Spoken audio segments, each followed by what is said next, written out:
श्री शिवाय दोस्तों, 10 मार्च फाल्गुन अमावस्या की रात दीपक का उपाय एक शक्तिशाली और सरल टोटका है जो आपके जीवन में खुशहाली, समृद्धि और शांति ला सकता है। अमावस्या के दिन चंद्रमा की किरणें पृथ्वी पर नहीं पड़ती हैं, जिससे अंधकार और नकारात्मक ऊर्जा का प्रभाव बढ़ जाता है। इसलिए इस रात दीपक जलाकर भगवान की आराधना करने से आपके घर में उज्जवल होता आनंद और आशीर्वाद का वास होता है। अमावस्या की का उपाय करने के लिए आपको कुछ बातों का ध्यान रखना होगा, जैसे कि आपको दीपक का रंग, तेल बत्ती और दीपक को रखने की दिशा का चुनाव सावधानी से करना होगा। इसके अलावा आपको दीपक को जलाने का सही समय भी जानना होगा। इस लेख में हम आपको इन सब बातों के बारे में विस्तार से बताएंगे ताकि आप अमावस्या के दिन दीपक का उपाय करके अपने जीवन को बेहतर बना सके। साल की पहली अमावस्या सोने से पहले दिए का यह उपाय आपको धनवान। यह एक अद्भुत उपाय है। इस पवित्र मौके पर माता लक्ष्मी जी के आशीर्वाद से ही नहीं बल्कि आपके जीवन में धन की वृद्धि होगी और आप करोड़पति बन जाएंगे। आपका घर खुशियों से भर जाएगा और आपकी सभी मनोकामनाएं पूरी होंगी। इस दिन आपकी पूजा और साधना क्रिया का विशेष है, क्योंकि शास्त्र यह लिखा है कि नए साल के दिन माता लक्ष्मी जी धरती पर वास करती हैं और उनकी सही पर अद्भुत आशीर्वाद बरसता है।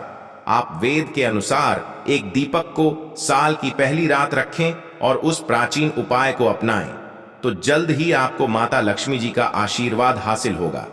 इस छोटे से उपाय को करने के बाद आपके जीवन में धन की वर्षा होगी और आपके जीवन के सभी क्षेत्रों में सफलता मिलेगी। आपके जीवन में धन में वृद्धि होगी और आप सभी कार्यों में समृद्धि हासिल करेंगे। इस उपाय से न केवल आपके जन्मांतर की गरीबी, परेशानी और दूर दूर होंगे, बल्कि आपके जीवन नए रूप से समृद्धि और सफलता का सफर शुरू होगा। धन का आगमन होने से आपकी आर्थिक स्थिति मजबूत होगी और आप दिन रात कमाई करेंगे। इस उपाय के अलावा इस जरूरी दिन को ध्यान से बिताए और माता लक्ष्मी पूजा अथवा ध्यान में रहे।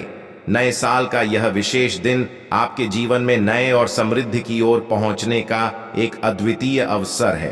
धन और समृद्धि के साथ साथ इस दिन को आपके साथ मेल करने और अपने आत्म विकास में समर्थ बन का भी एक अद्वितीय अवसर मान सकते हैं। इस दिन को सत्य, न्याय और दया के साथ गुजारने से आपका मानवीय और आध्यात्मिक विकास होगा। नए साल के दिन इस जरूरी अवसर को सही रूप से मनाकर अपना शीश से केवल धनी बनेंगे, बल्कि आप अपने मन संतुलित, खुशहाल और आत्मनिर्भर बनाएंगे। यह दिन आपके जीवन को सार्थकता और उद्दीपन की हो सकता है और नए सपनों, ऊंचाइयों तक आपका मार्ग प्रकाशित कर सकता है। इस मौके पर धरती पर भगवान विष्णु के एक अद्वितीय अवतार भगवान धनवंता का उत्सव भी होता है। इस अवतार की पूजा करने से आपको रोग मुक्ति, आरोग्य और दीर्घायु, कठिनाई का सामना की शक्ति मिलती है। इस दिन वृत्तियों में सफलता हासिल करने के लिए भी महालक्ष्मी दौड़ी दौड़ी चली आएंगी, कंगाल भी होंगे। धनी दोष तो आज हम आपको बताएंगे। दीपक जलाने के इतने ज्यादा फायदे आपको अपने जीवन में मिलते हैं और किस तरह आपको दीपक जलाना चाहिए, कौन सी दिशा में, जिससे आप बहुत ज्यादा तरक्की हासिल कर सकें और अपने में सभी बाधाओं को खत्म कर सके। सबसे आपको ध्यान में रखनी चाहिए कि अपने घर के मंदिर में रोजा आपको जलाना चाहिए। कभी भी ऐसा चाहिए कि आपने दीपक ना जलाया हो, क्योंकि घर के मंदिर में रोजाना दीपक जलाना बहुत ही जरूरी होता है। इसी से आपके घर से सभी नेगेटिव एनर्जी बाहर निकलती है। अगर आप कोई भी दीपक नहीं जलाते हैं घर के मंदिर में या फिर अपने घर में शाम के समय, तो इससे आपके घर का वातावरण बहुत ज्यादा नेगेटिव तो होता ही है, आपके घर की भी बहुत ही ज्यादा बढ़ने लगती है। घर का जो होता है उससे बहुत ज्यादा मेहनत करनी पड़ती है। इसकी वजह से डिप्रेशन और टेंशन में घर का मुखिया पहुंच जाता है। शाम का समय हिंदू धर्म में ज्यादा जरूरी समझा जाता है और जो लोग शाम के समय कभी भी घी का दीपक या फिर तेल का दीपक अपने घर में नहीं जलाते हैं, तो उनके घर में हमेशा ही मुसीबत बनी रहती है। मतलब एक मुसीबत से निकलते हैं तो दूसरी मुसीबत उससे पहले ही फंस जाते हैं और हमेशा ही धन की समस्या, परेशानियां बढ़ती रहती हैं। उनके जो बच्चे वह भी उनके खिलाफ होने लगते हैं, उनका कहना बिल्कुल भी नहीं मानते हैं। इसी तरह घर का पूरा माहौल ही दुखपूर्ण होने लगता है। काफी लोग इन चीजों को मानते भी हैं, परंतु जानते हुए भी उपाय नहीं कर पाते हैं और भूल जाते हैं। उन्हें इन चीजों से होने वाले नुकसान के बारे में पता नहीं होता है। इसीलिए आपको एक घी का दीपक या फिर तेल का दीपक जलाना बहुत ही जरूरी होता। आप नहीं जला सकते तो कोई और व्यक्ति भी आपके घर में दीपक जला सकता है, परंतु रोजाना दीपक जलाना बहुत ही होता है। इसी से आपकी सभी नेगेटिव एनर्जी आपके घर से हमेशा बाहर रहती है दोस्त। और शाम का समय ऐसा होता है जिस समय नकारात्मक ऊर्जा बहुत ही ज्यादा प्रबल होती हैं और आपके घर में प्रवेश कर जाती है। ऐसे में आप घर में या घर के मंदिर में दीपक नहीं जलाते हैं तो नेगेटिव एनर्जी बहुत ही ज्यादा परेशान करती है। आपके सब आम बिगाड़ने लगती है। सूरज डूब जाता है, उसी समय यह नेगेटिव बहुत ही ज्यादा प्रबल हो जाती है। उसी समय आपको मुंह हाथ पैर धोकर दीपक जलाना चाहिए। अगर आप खुद नहीं कर सकते हैं तो कोई और व्यक्ति भी आपके लिए ऐसा कर सकता है। दोस्त, अब जिस घर में बहुत सारे लोग बीमार रहते हैं या फिर बीमारी कभी भी ठीक नहीं होती है, तो यह भी होता है कि आपके घर में बहुत ही ज्यादा नकारात्मक ऊर्जा है जो परेशानियों को, बीमारियों को, मुसीबतों को बहुत ही ज्यादा बढ़ा रही है। सभी चीजों करने के लिए आपको अपने घर में जब सूरज ढल जाता है तो उस समय घी का दीपक या फिर सरसों के तेल का या फिर तेल का दीपक भी पूर्व दिशा में आप जला सकते हैं। परंतु रोजाना इन चीजों को करना बहुत ही जरूरी है, तभी आपको इसके मिल पाते हैं। अगर आपके घर में धन से जुड़ी नौकरी, व्यवसाय से जुड़ी कोई भी समस्याएं हैं, अगर ऐसी समस्याएं बहुत ही होती हैं तो अपने घर के उत्तर दिशा में रोजाना ही घी का दीपक जलाना चाहिए। इसे एक भी दिन में ना करें। अगर आप रोजाना दिशा में घी का दीपक जलाते हैं तो इससे आपकी धन से जुड़ी हुई समस्याएं खत्म हो जाती हैं। जिन लोगों को नौकरी नहीं मिलती है तो उनको भी नौकरी मिलने लग जाती है। और अगर वही व्यक्ति जिसको परेशानी है और वही अगर रोज आता है तो इससे मिलने वाले फायदे और भी ज्यादा हो जाते हैं। शाम के का दीपक या फिर तेल का दीपक जलाना बहुत ही जरूरी होता है। आप कभी भी इन चीजों को नजरअंदाज ना किया करें, क्योंकि इन्हीं से जीवन में परेशानियां होती हैं और आपको मुसीबतों का सामना करना पड़ सकता है। आपको यह जानकर हैरानी होगी कि जो भी घी का दीपक आप जलाते हैं उससे जो निकलने वाली ऊर्जाएं होती हैं वह आपके घर में फैलती है, तो इससे घर का माहौल एकदम से सुखमय बनने लगता है, पॉजिटिव होने लगता है, घर के सभी शांति से रहने। इसी तरह से जो तेल का दीपक होता है यह भी जब जलता है तो इससे आपके आसपास जितनी भी नकारात्मक ऊर्जाएं हैं वह खत्म है, क्योंकि इन दीप को निकलने वाली जो ऊर्जाएं होती हैं, धुआं होता है, वह नेगेटिव एनर्जी को बाहर निकालता है और आपके आसपास की एनर्जी को पॉजिटिव बनाता है।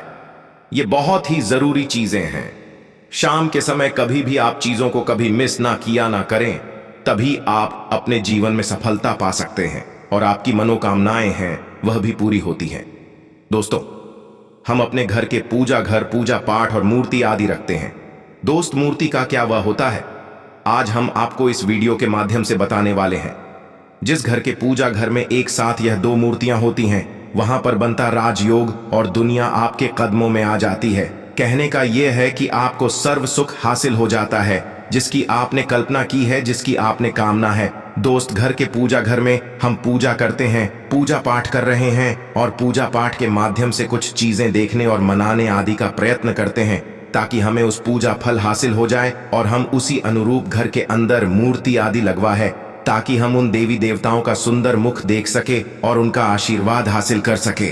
परंतु दोस्त, अगर हम अपने घर के पूजा घर में इन मूर्तियों के अन्य मूर्तियां वह भी रखते हैं तो तौर पर हरी किस्मत बदल जाती है और देखते ही देखते हमारे जीवन के की सारी कंगाली समाप्त होने लगती है। दोस्तों, बात करते हैं उन मूर्तियों के बारे में कि आखिर कौन सी दो मूर्तियां एक साथ में आपको रखनी चाहिए ताकि उसका सच्चा सर्व सुख आपको हासिल हो सके।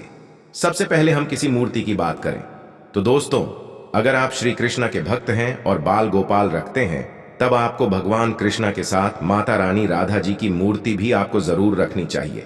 दोस्त, या कृष्णा की अगर आपके घर में तस्वीर है तो उसके साथ राधा जी की भी तस्वीर संयुक्त जोड़े के रूप में आपको लेकर आनी चाहिए। दोस्तों, यह प्रेम और एकता की एक ऐसी अनोखी मिसाल है कि जिस घर इन दोनों की तस्वीरें होती हैं तो समझ लीजिए उस घर के अंदर भी तरह का ग्रह क्लैश नहीं होता है। दोस्त और पति पत्नी परिवारजनों के बीच परस्पर प्रेम रहता है और घर में धन धान्य में अपने आप ही वृद्धि होती है। इसीलिए जरूरी गया है अगर आप भी इन मूर्तियों को रखते हैं तो निश्चित तौर पर आपके जीवन में अपने आप ही फायदा हासिल हो जाएगा। दोस्तों, कई लोग अपने घर में माता लक्ष्मी की पूजा करते हैं तो सोचते हैं कि भगवान विष्णु की भी पूजा करें या ना करें, या फिर उनकी मूर्ति साथ में रखें या ना रखें। तो हमें भगवान श्री विष्णु जी और लक्ष्मी की पूजा आपको एक साथ करनी चाहिए। दोस्त, देव आदिदेव महादेव भगवान विष्णु और भगवान ब्रह्मा जी, तीनों देवता सर्वशक्तिमान देवता समझा गया है, और त्रिदेव में भगवान विष्णु जी को पूजा जाता है। तो अगर आप अपने घर की पूजा घर में लक्ष्मी नारायण जी की संयुक्त रूप में पूजा करते हैं, निश्चित तौर पर आपके घर में दिन दुगनी रात चौगुनी वृद्धि देखने मिलती है दोस्त। तो इसीलिए आप विष्णु जी के साथ माता लक्ष्मी जी की पूजा करें। अगर माता लक्ष्मी की अकेली तस्वीर है तो आपको उनके बाएं तरफ भगवान श्री नेश भगवान श्री कुबर जी की तस्वीर अपने घर के में जरूर लगानी चाहिए। अगर आप माता लक्ष्मी जी के बाएं तरफ भगवान श्री गणेश जी की मूर्ति लगाते हैं या तस्वीर लगाते हैं तो आप निश्चित तौर पर लाभ हासिल होता है, और देखते ही देखते जीवन के अंदर की कंगाली समाप्त होने लगती है, और धन के लिए आपको लक्ष्मी गणेश जी की संयुक्त रूप से पूजा चाहिए। समझा जाता है माता लक्ष्मी धन देती है तो भगवान श्री वृद्ध सिद्ध का भंडार और वृद्धि का विकास करते हैं, इसी वजह की बहुत जरूरी मानी गई है।